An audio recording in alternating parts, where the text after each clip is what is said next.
Thank you very much. It's great to be here today, and I'm sure that most of us here today share a skepticism and doubt about religion.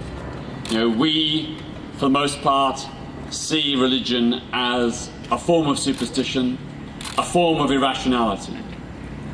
But leaving that aside, we're here because we are particularly concerned about the attacks on human rights by religious organizations.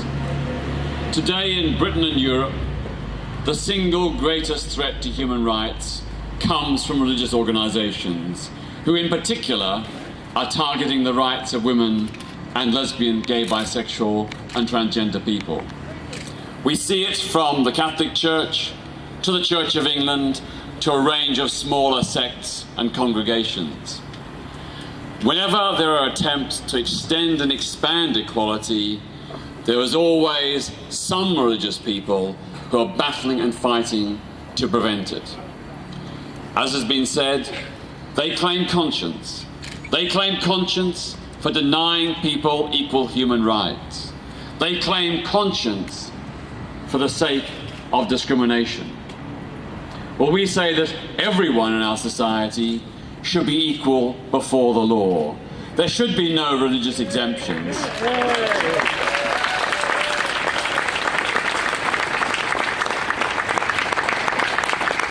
We have, through the hard-won efforts of many people over many decades, achieved some quite extraordinary, remarkable, world-leading equality laws in this country to ensure a level playing field, to guarantee to everyone, regardless of their race, gender, religion or belief, age, disability, sexual orientation or gender identity, to give all of us equal protection before the law.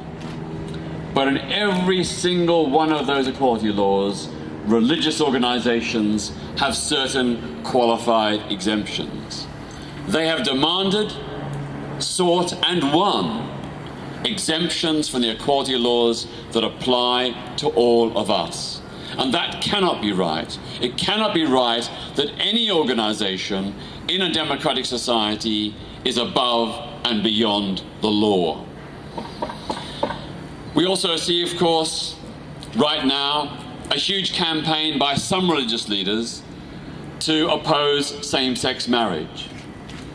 As you may recall, in March this year, the YouGov poll found that 70% of the British people support the right of lesbian and gay couples to marry in civil ceremonies.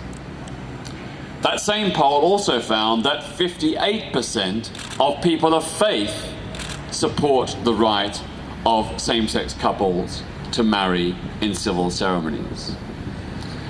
Yet nevertheless, the leaders of almost every faith group, certainly all the major ones, are adamant, fighting tooth and nail to stop marriage equality.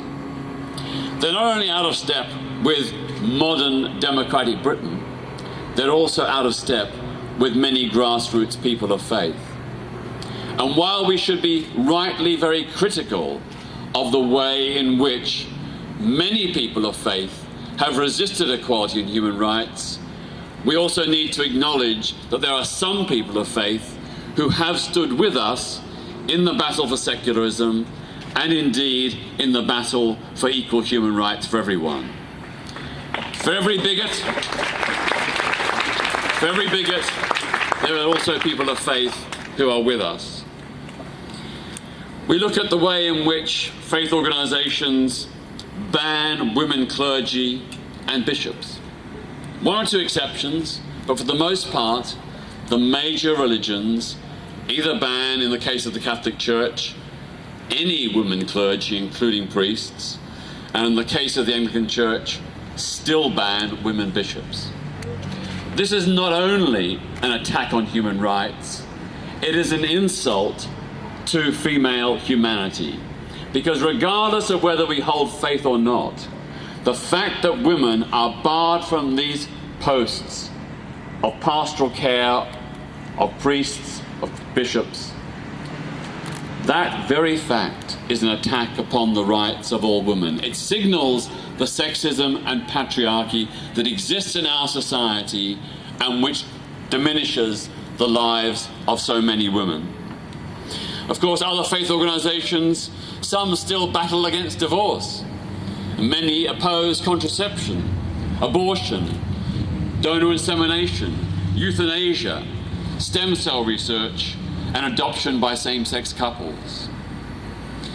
Many of these same religious organisations, which claim the high moral ground, are the ones who have been exposed of involvement in child sex abuse and the cover-up of those crimes against children. How dare they demand and insist that they have moral authority when so many of them have conducted and been involved in these crimes?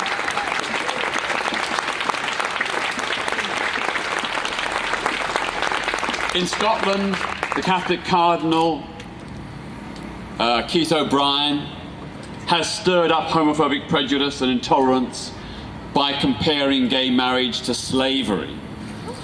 He has denounced marriage equality as, quote, grotesque and as an aberration that will lead to society degenerating and into immorality. Those are the views of Cardinal Keith O'Brien, the most senior Catholic clergyman in Britain. There was a debate earlier in the week about the use of the word bigot. I think in the case of Cardinal O'Brien, it is absolutely justified.